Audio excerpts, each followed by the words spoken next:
Alors que le gouvernement israélien évoque désormais une occupation totale de la bande de Gaza, une nouvelle stratégie d'aide humanitaire se met en place.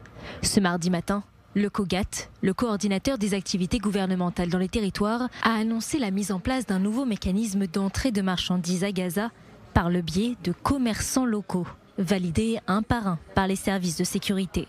Une mesure prise à la suite de la décision d'élargir la quantité et les moyens d'entrée de l'aide humanitaire, et ce, en réduisant la dépendance vis-à-vis de l'ONU et des ONG internationales qui refusent de coopérer avec les centres de distribution israéliens.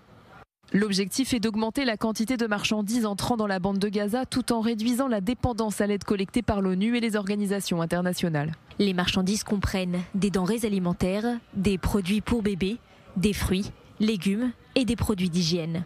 Elles seront payées exclusivement par virement bancaire et soumises à une inspection rigoureuse avant leur entrée dans la bande de Gaza. Le COGAT insiste, tout sera mis en œuvre pour empêcher une implication du Hamas dans ce processus. L'armée israélienne autorisera les commerçants locaux à acheter des marchandises hors de la bande de Gaza et à les revendre aux habitants. Cette mesure devrait porter le nombre de camions entrants de 200 à 300 par jour.